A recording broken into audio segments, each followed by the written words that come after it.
You crack open your egg on a windswept island in the middle of nowhere. Welcome to existence. Your first view is a giant, puking bird face. That's your parent, by the way. And that warm, sticky goop they just hurled into your mouth is breakfast.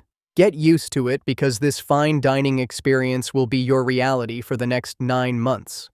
You're basically stuck in this sad excuse for a nest, a little depression in the ground with some grass around it.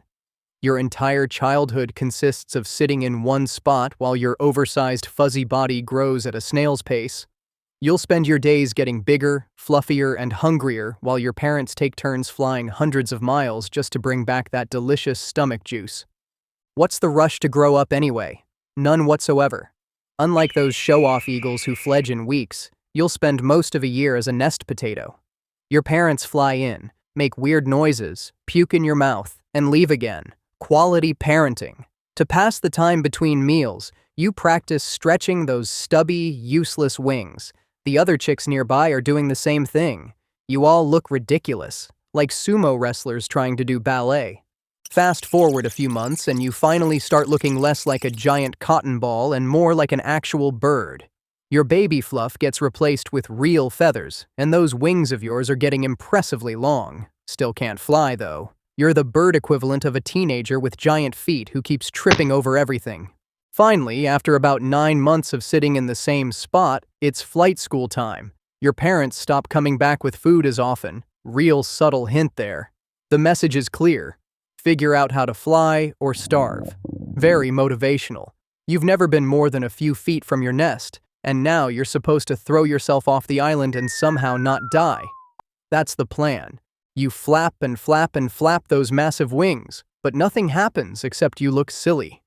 The wind whips around you, and other young albatrosses are already starting to take off.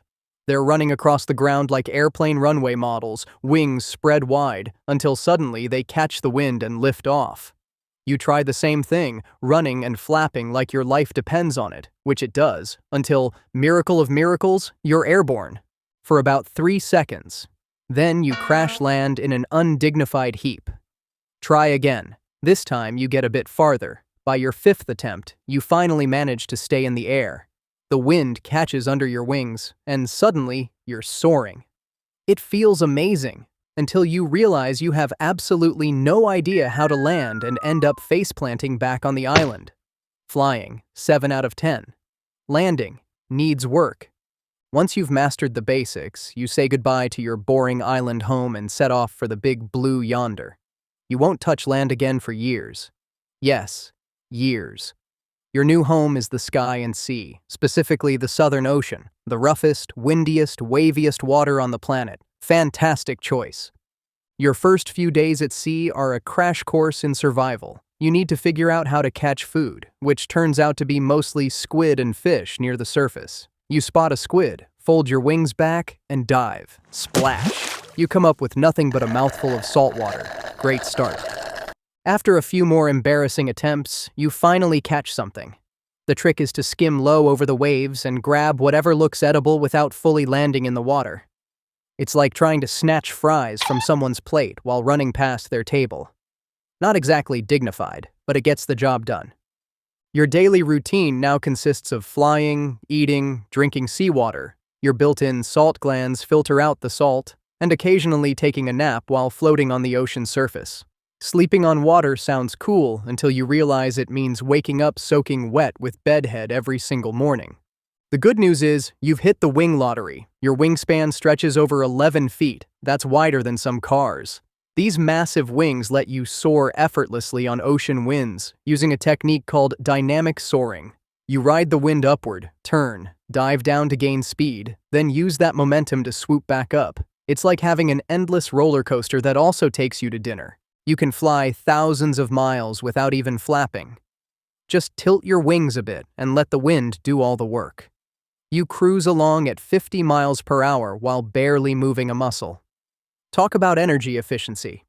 Your heart rate drops so low while gliding that it's basically the same as if you were sleeping. Flying is literally more restful than standing around. Days turn into weeks, weeks into months, and months into years. You circumnavigate the entire Antarctic, riding the endless westerly winds called the Roaring Forties and Furious Fifties. These powerful wind highways carry you around the entire planet. You'll circle the globe numerous times, traveling up to 6,000 miles in a single foraging trip. By the time you're 5 years old, you will have flown over 2 million miles. No frequent flyer miles, though. Total ripoff. Storm coming? No problem. While other birds seek shelter, you head straight for it. The stormier the weather, the better the flying conditions for you. Those massive waves and howling winds that would terrify sailors are basically your personal amusement park. You dip and weave between waves 3 stories high, using the air currents to zoom along while barely flapping. After about 5 to 7 years of this endless wandering, something changes. You feel a strange urge to return to the island where you were born. It's breeding season, and you're finally mature enough to participate in the awkward Albatross dating game. Back on your home island, you find hundreds of other albatrosses who had the same idea. Time to find a mate. But first, you need to remember how to land on solid ground. After years of open ocean flying, your landing skills are rusty. You come in too fast, hit the ground, bounce, skid, and finally tumble to a stop in a flurry of feathers and embarrassment. Several potential mates witnessed that graceful arrival. Great first impression. Looks like it's time for some dancing to distract from your landing skills. Albatross courtship involves elaborate choreography, bill clacking, head bobbing, wing spreading, and weird honking noises. You spot an attractive bird and start your routine. Step, bob, honk, spread wings, clack bill. Your potential mate seems unimpressed and walks away. Brutal rejection. After several more failed attempts, you finally find someone who doesn't immediately flee from your dance moves. You two hit it off, performing synchronized routines together like you're competing on Dancing with the Seabirds. This bonding process takes weeks because albatrosses don't rush relationships. After all, you're choosing a partner for life. No pressure. Once paired up, you and your mate build a nest together. And by build, I mean scrape a shallow depression in the ground and maybe add some grass if you're feeling fancy. Interior decorating isn't an albatross strong suit. Your mate lays a single egg. One egg. After all that effort, now you take turns incubating it while the other flies off to feed. Each shift lasts about 3 weeks, meaning you'll sit in the same spot without food or water for 21 days straight. If your partner doesn't return, you'll eventually abandon the egg because you'll literally starve to death otherwise. Parenthood is intense.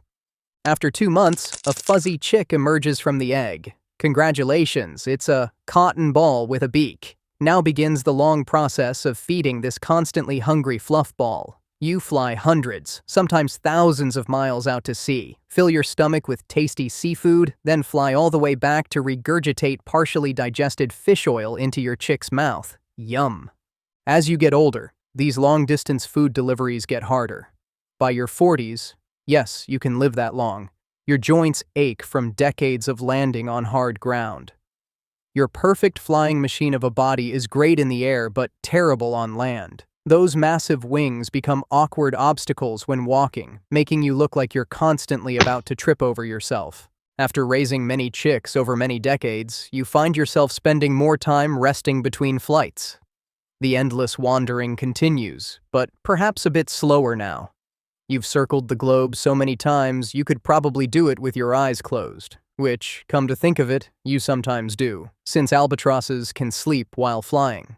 One day, during a particularly nasty storm, a freak wave catches you while you're resting on the surface.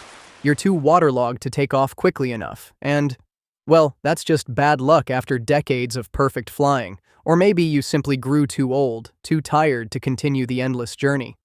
Your final resting place is the vast ocean you called home, becoming part of the great cycle that keeps the remote Southern Ocean alive. But don't feel too bad. In your lifetime, you flew farther than the distance to the moon and back. You mastered the harshest oceans on Earth using nothing but your incredible wings and the free power of the wind. And somewhere out there, your offspring continue the grand tradition of awkward dancing, endless wandering, and spectacular face-plant landings that make the wandering albatross so magnificent.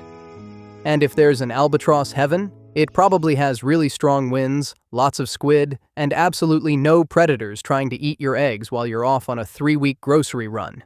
Now that would be paradise.